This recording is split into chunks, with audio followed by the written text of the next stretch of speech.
몇 년 전에 한국에서 아주 인기가 있었던 드라마 중에 별에서 온 그대라는 드라마가 있었습니다. 한국에서뿐만 아니라 아시아 전역에서 크게 히트를 쳤던 드라마인데요. 사실 그 이야기가 조금은 황당합니다. 남자 주인공 이름이 도민준이라는 주인공인데 이 사람이 400년 전에 조선 땅에 내려온 외계인이셨습니다. 근데 이분이 400년 동안 늙지도 않고 또 여러 가지 필요할 때마다 초능력을 쓰면서 살다가 현대 시대가 됐을 때 당대 가장 최고의 탑스타 여배우와 사랑에 빠져서 사랑을 이루어 간다라고 하는 이야기였습니다. 현실과는 굉장히 동떨어지는 그런 이야기죠. 그렇지만 그 남자 주인공이었던 이 배우 김수현 씨가 너무 멋있었기 때문에 저희 아들을 보면서 아들아 김수현처럼만 되라. 제가 항상 그렇게 이야기하면서 저 형아처럼 커라 부탁하면서 드라마를 봤던 기억이 납니다. 요즘은 좀 바뀌었습니다. 그 후에는 송중기로 갔다가 지금은 박보검처럼 되라 그렇게 당부하고 있는데요. 여러분 그 내용은 사실 말이 잘 안 됩니다. 현실과 굉장히 동떨어져 있습니다. 그렇지만 그러한 사실을 알면서도 계속해서 드라마의 이야기에 빠져드는 이유 중에 하나는 아마도 우리가 사는 현실로부터 잠시라도 좀 벗어나 보고 싶은 그러한 마음이 표출되지 않았나 싶습니다. 드라마의 단골 주제로 나오는 재벌가의 상속자들 이야기라든지 신데렐라 스토리라든지 최근에는 이제 환타지 드라마까지 걸쳐서 아마도 우리가 살아가는 현실이 굉장히 답답하고 무겁고 또 지루한 그런 반복되는 현실이기 때문에 그것으로부터 잠시라도 도피하고자 하는 마음, 뭔가 다른 것을 한번 경험해보고 싶은 그런 마음이 드라마를 좋아하는 마음으로 표현되는 것이겠죠. 일반적으로 종교나 신앙에 대해서도 우리가 비슷한 기대감이 있는 것 같습니다.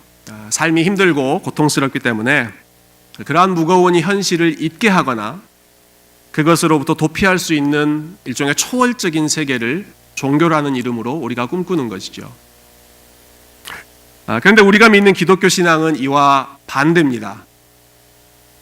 기독교 신앙의 신비 중에 신비는 우리가 그러한 현실을 초월하기 이전에, 도피하기 이전에 진정한 초월자 되신 하나님께서 우리가 살고 있는 그 현실로 들어오셨다라고 하는 것이 기독교 신앙의 핵심이고 오늘 저와 여러분이 셀러브레이트 하고 있는 이 성탄절의 핵심되는 의미입니다.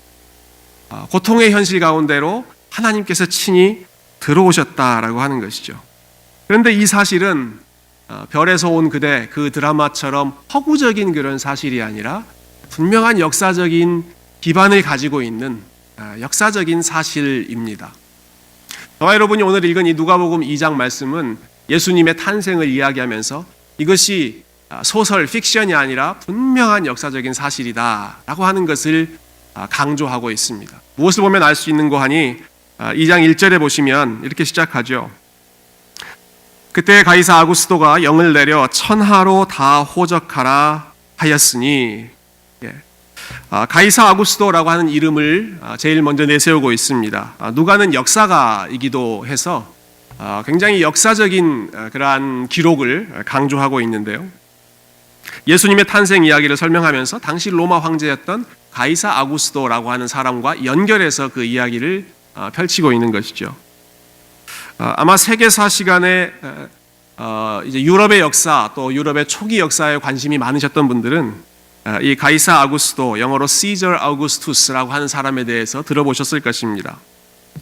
원래 로마 제국은 점점 나라가 확장될 때 한 사람이 통치하는 것이 아니라 각 지역의 지도자들이 여러 사람들이 통치했습니다. 그러다가 점점 좁혀지면서 마지막에는 세 사람이 통치하죠. 그것을 삼두 정치라고 역사가들은 불렀는데요.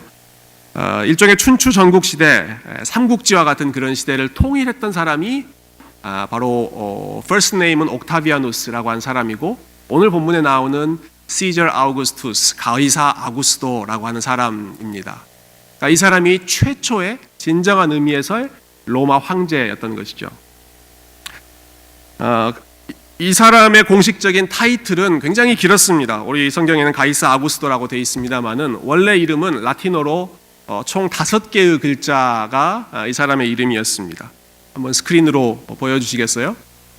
라틴어로 되어 있는 이름인데요. 임페라토르 카이사르 디비 필리우스 아우구스투스. 우리말로 번역하면 황제 가이사, 그리고 가운데 디비 필리우스는 신의 아들, 아우구스투스 존엄한 자라고 하는 뜻입니다.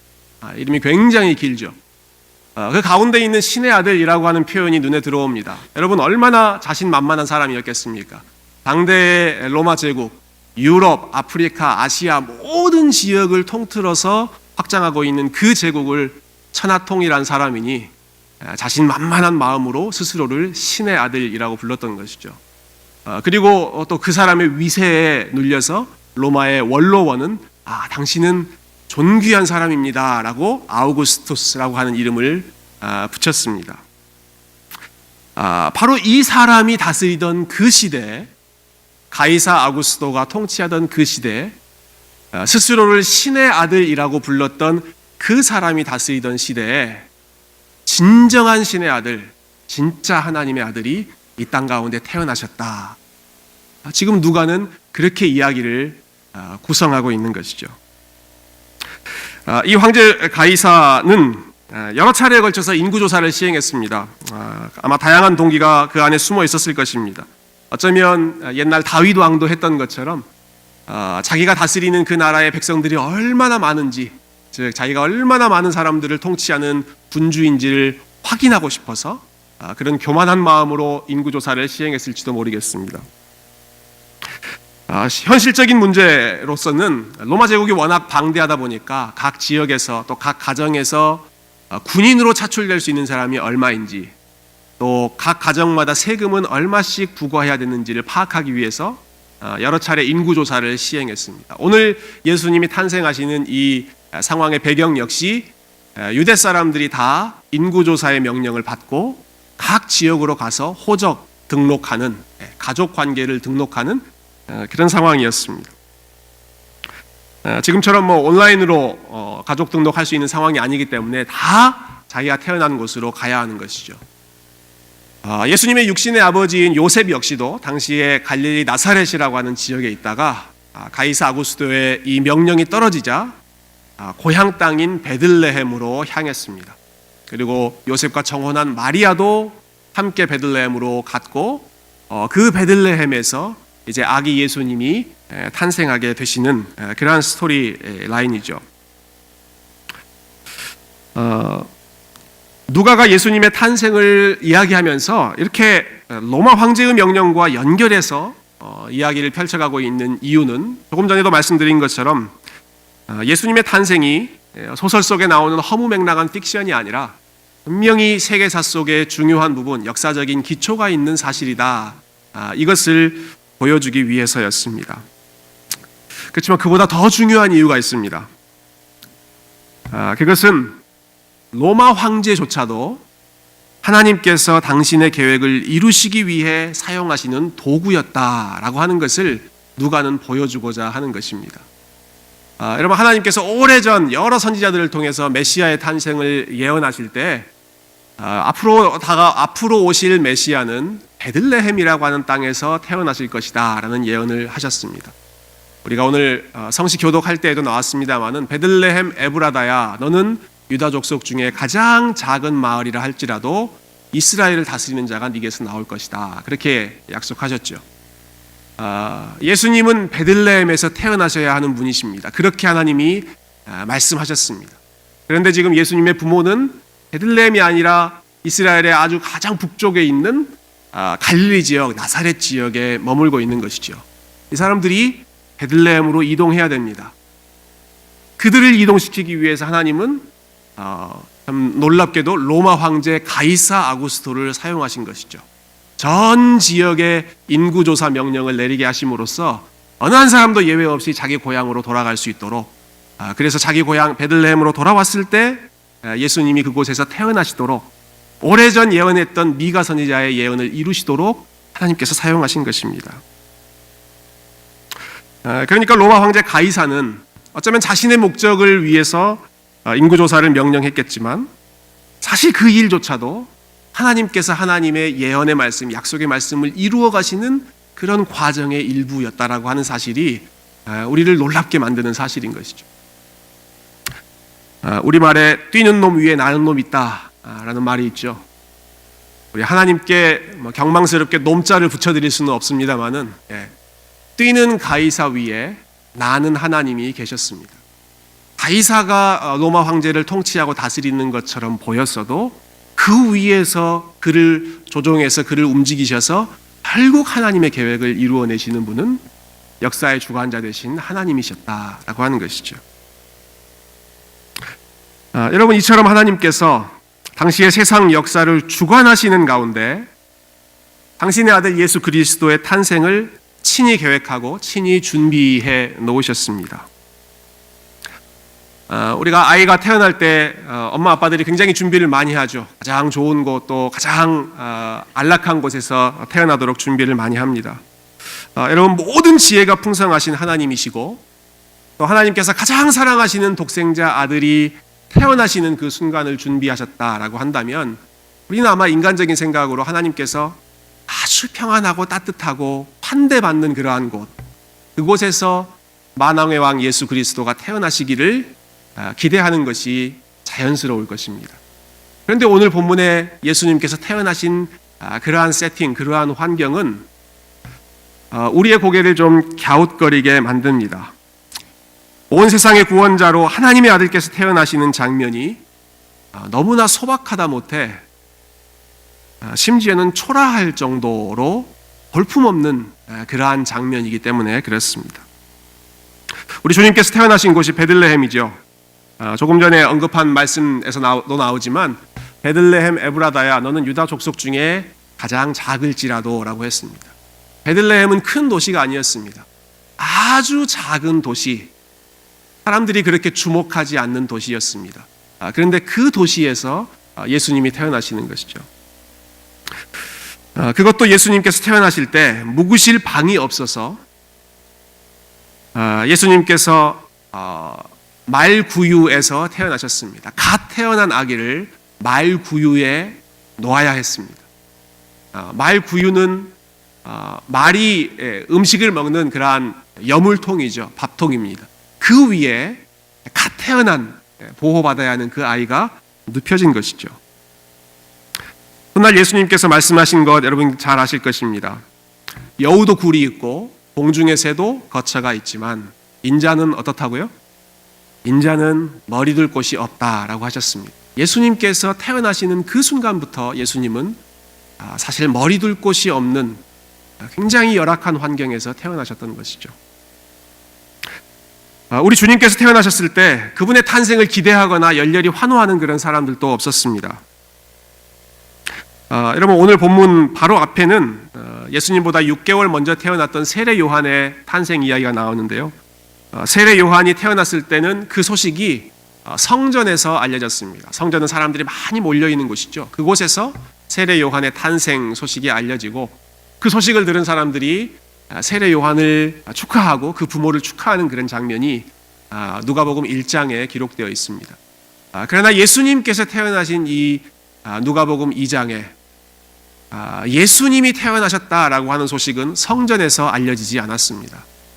어디에서 제일 먼저 알려졌습니까? 예수님이 태어나셨다라고 하는 소식은 사람들이 별로 없는 허허벌판 빈들에서, 그것도 사람들이 별로 모이지 않은 한밤중에 알려지셨습니다. 한밤중에 양을 치는 목자들, 그들에게 예수님의 탄생 소식이 제일 먼저 선포되죠. 당시의 목자들은 경제적으로 부유하거나 또는 사회적으로 영향력 있는 지위에 있는 사람들도 아니었습니다. 이들이 낮 시간이 아니라 한밤중에 양을 치고 있었다. 그 사실은 아마도 낮에 일하는 것으로는 충분치 않기 때문에 밤 시간까지 일해야 하는 굉장히 경제적으로 열악한 그런 사람들이었음에 분명합니다. 그 사람들에게 예수님의 탄생 소식이 제일 먼저 그 가난한 사람들에게 전해졌고, 누구보다 먼저 예수님을 찾아왔던 사람들 역시 그 당시에 가장 소외되고 연약하고 가난한 사람들이었던 목자들이었던 것이죠. 여러분, 가난한 곳에서 태어나셨을 뿐만 아니라 가난한 사람들의 환영을 받고 가난한 사람들의 친구로 오신 예수님의 모습을 누가는 부각시키고 있는 것입니다. 전능하신 하나님, 무한한 지혜를 가지고 계신 하나님께서 그 세상의 왕이신 예수님의 탄생을 준비하시는데 어떻게 이렇게 허름한 곳에서 준비하실 수가 있습니까? 그것은 예수님이 그만큼 겸손한 분, 그만큼 가장 낮은 곳까지 낮아지신 분이시다라고 하는 것을 더 확실하게 보여주기 위해서인 것이죠. 힘과 권력의 상징이라고 할 수 있는 로마 황제 가이사와는 달리 하나님의 아들께서는 가장 낮은 모습으로 이 땅 가운데 내려오셨습니다. 여러분, 예수님께서 이렇게 보잘것없는 환경에서 태어나셨다라고 하는 것도 그분의 겸손함을 보여줍니다. 그렇지만 정말로 그분이 얼마나 낮아지신 분이신지를 알 수 있는 것은 하나님이신 분이 인간이 되셨다. 그것도 연약한 아기의 모습으로 이 땅 가운데 태어나셨다라고 하는 사실입니다. 하나님이 인간이 되시되 아기의 모습으로 태어나셨다. 이것은 상상할 수 없는 하나님의 낮아지심입니다. 이 사실을 잘 설명해 놓은 분이 사도 바울이죠. 사도 바울이 빌립보서 2장에서 예수님의 겸손, 예수님이 얼마나 겸손한 분이신지를 찬양합니다. 너희 안에 이 마음을 품으라, 곧 예수 그리스도의 마음이니 라고 시작하는 이 찬송의 가사는 근데 그 예수님이 어떤 분이신가 라고 하는 것을 보여주고 있는데요. 빌립보서 2장 6절부터 사도 바울이 이렇게 고백하고 있습니다. 예수님은 근본 하나님의 본체시나 하나님과 동등됨을 취할 것으로 여기지 아니하시고 오히려 자기를 비워 종의 형체를 가지사 사람들과 같이 되셨고 사람의 모양으로 나타나사 자기를 낮추셨다. 여러분, 우리가 예수님에 대해서 생각할 때 가장 먼저 기억해야 할 출발점은 그분은 근본 하나님의 본체이셨다라고 하는 사실입니다. 그분은 처음부터 사람이셨던 분이 아니라 처음부터 하나님이셨던 분입니다. 근본 하나님의 본체라는 말은 하나님 그분이셨다라고 하는 뜻입니다. 영원하신 하나님, 세상을 창조하신 하나님, 스스로 존재하셨던 그 하나님이 성자 하나님, 삼위일체의 두 번째 위격이신 하나님이시죠. 그렇기 때문에 스스로 계시는 분이시고 모든 일을 본인의 뜻대로 자유롭게 역사하실 수 있는 분이 예수님이셨는데 이 하나님께서 그 하나님으로서의 영광스러운 지위, 특권을 내려놓으셨다, 포기하셨다라고 하는 것입니다. 그리고 사람이 되어 이 땅 가운데 오셨다라는 것이죠. 바울은 이 놀라운 성육신의 사건을 가리켜서 그분이 자기를 비우셨다라고 표현했습니다. 그분이 자기를 완전히 비워버리셨다. 제가 좋아하는 성경 번역 중에는 NIV 성경이 이 부분을 이렇게 표현했습니다. He made himself nothing. He made himself nothing. 하나님께서 그분 자신을 nothing, 아무것도 아닌 존재로 만드셨다라는 거예요.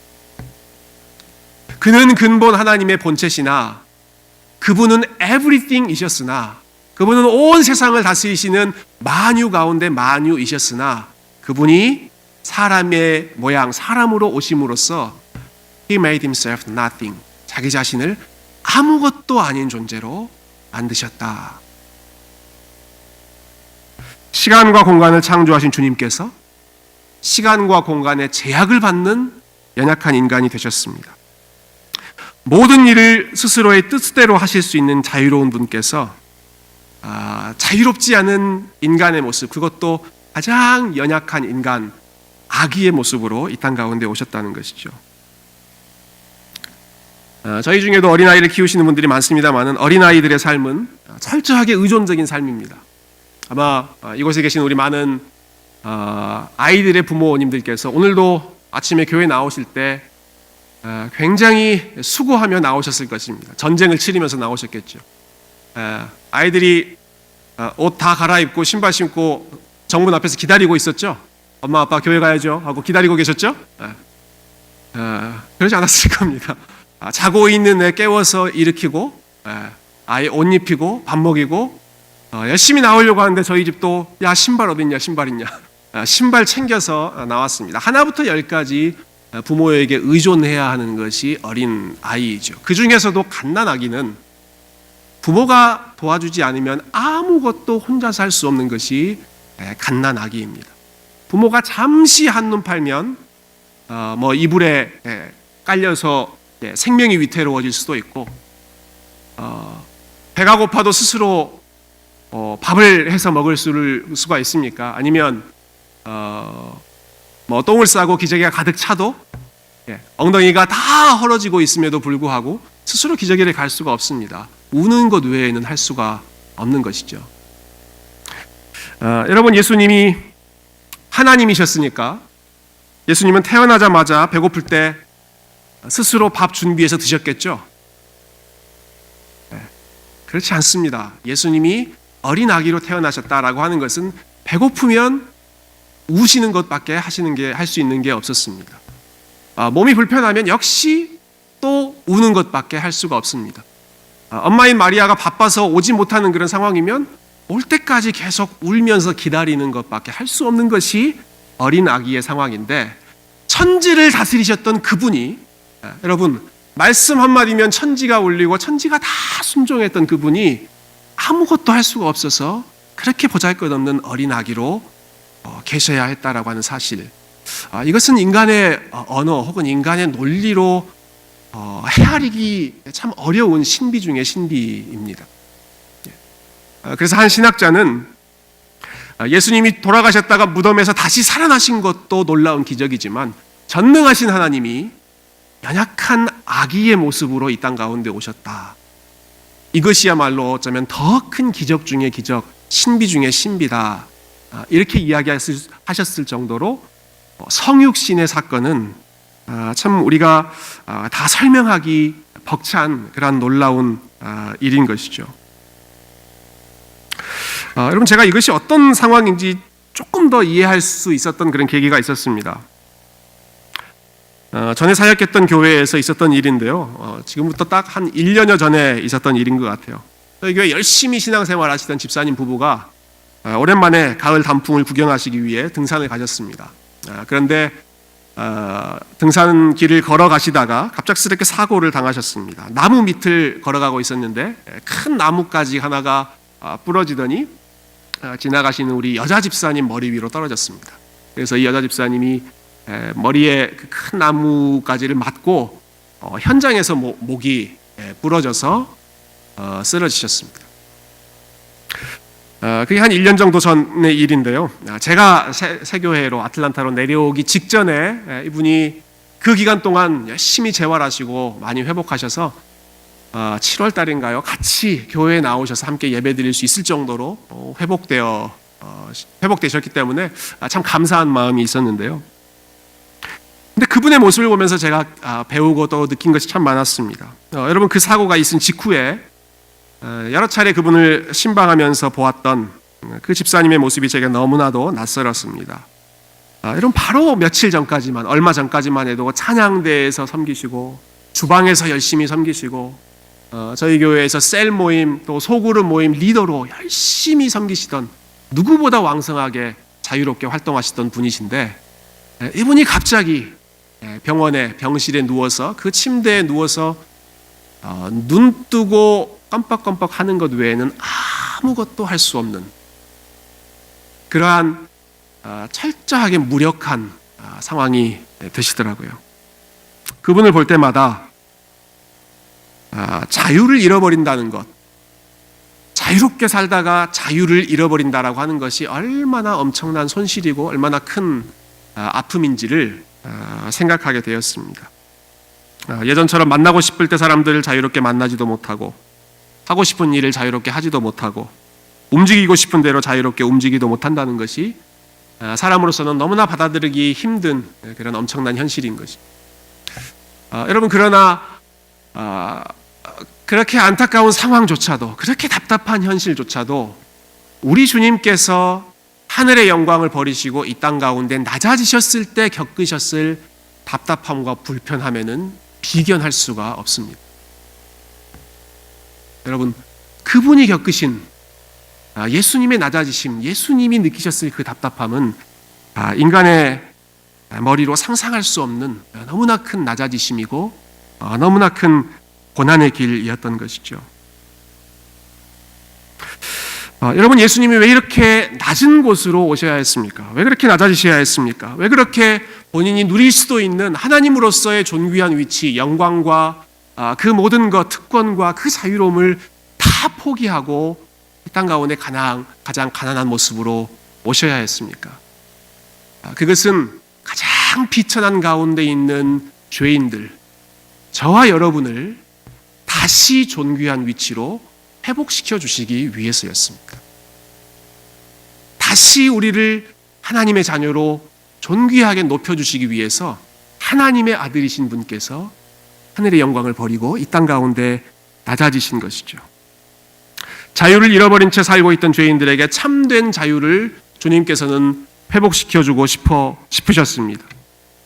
진리를 알지니 진리가 너희를 자유케 하리라. 여러분, 이 말씀 좋아하시죠? 아들이 너희를 자유롭게 하면 그 사람은 진정하게 자유로워질 것이다. 우리에게 참된 자유를 주시기 위해서 예수님께서 그분이 가지고 계셨던 무한한 자유를 포기하셨던 것이죠. 어떤 사람은 일의 노예로, 또 성공의 노예로, 어떤 사람은 물질적인 노예로, 혹은 자녀의 노예로, 혹은 감정의 노예로, 혹은 미래에 대한 불안함의 노예로 두려워하며 살고 있는 그 백성들에게 주님께서는 친히 오셔서 내 안에 거하라. 내가 너희를 자유케 하리라. 너희는 내 안에서만 참된 자유함을 회복할 수 있다라고 말씀해 주시는 것이죠. 세상 안에 있지만 세상의 노예가 되지 않고 오히려 세상을 다스리며 주님의 종으로 살 수 있는 그러한 놀라운 지위를 저와 여러분에게 선물로 주고 싶어 하셨던 것입니다. 여러분, 예수님께서 자기를 낮추신 또 한 가지 이유는 저와 여러분을 부요하게 높여주시기 위해서입니다. 사도 바울이 고린도후서 8장 9절에서 이렇게 설명합니다. 고린도후서 8장 9절 말씀, 우리 주 예수 그리스도의 은혜를 너희가 알거니와 부요하신 이로써 너희를 위하여 가난하게 되심은 그의 가난함으로 말미암아 너희를 부요하게 하려 하심이라. 예수님은 부요하신 분이셨던 것이죠.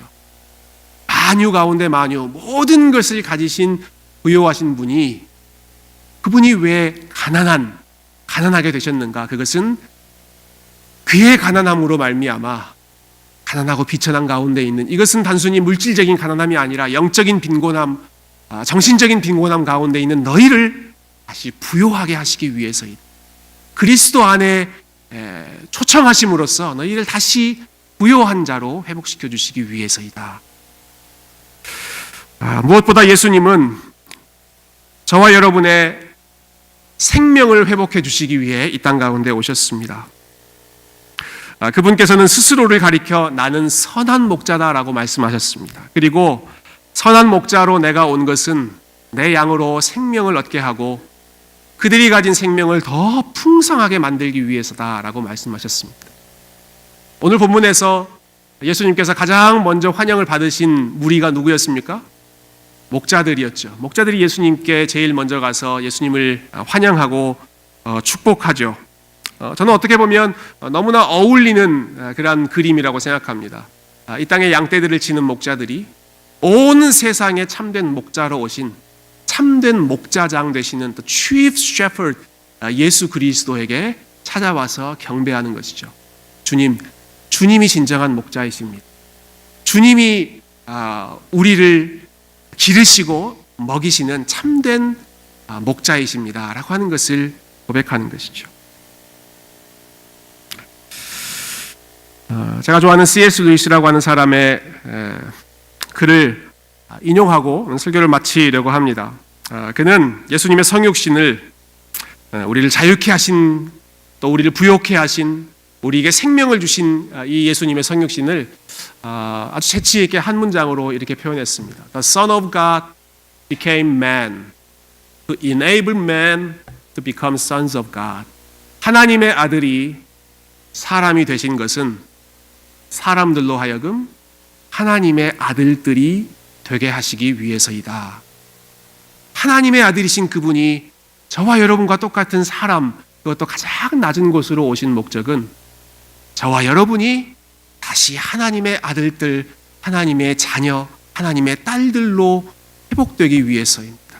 영접하는 자, 곧 그 이름을 믿는 자들에게는 하나님의 자녀가 되는 권세를 주셨으니 라고 하는 그 말씀처럼 하나님을 우리의 아버지로 모시고 그 아버지의 풍성한 사랑, 넘치는 사랑을 힘입어 하루하루 살 수 있는 영적인 자녀, 하나님의 자녀 될 수 있도록 우리 주님께서 하늘 영광 버리시고 이 땅 가운데 낮아지신 것이죠.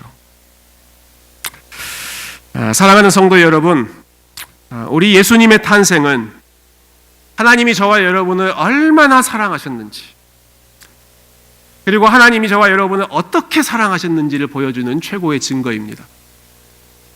하나님께서는 멀찌감치 떨어져서 우리를 향해서 야, 내가 너 사랑한다 라고 말씀하지 않으셨습니다. 하나님께서는 우리가 있는 곳으로 친히 들어오셨습니다. 죄로 인해 망가지고 고통 가운데 신음하고 부자는 잘 살고 가난한 자는 못 살고 온갖 불평등과 어려움이 있는 그 불의한 현실 가운데로 지극히 거룩하신 그 하나님께서 친히 들어오신 것이죠. 전능하신 하나님께서 연약한 어린 아기로 모든 영광을 소유하고 계시는 온 세상의 왕께서 이 세상에서 가장 가난하고 연약한 모습으로 비천한 곳으로 오심으로써 하나님은 저와 여러분을 향한 사랑을 충만하게 보여주셨습니다.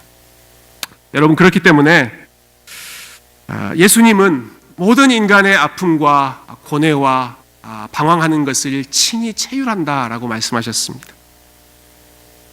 죄로 인해 망가지고 깨어진 세상 속에서 고통받고 있는 당신의 양떼들을 예수님께서는 진정으로 이해하실 수가 있습니다. 뜻대로 일이 풀리지 않아 답답한 마음 생길 때 예수님께서 그 답답한 마음을 또 친히 체휼하시는 것이죠.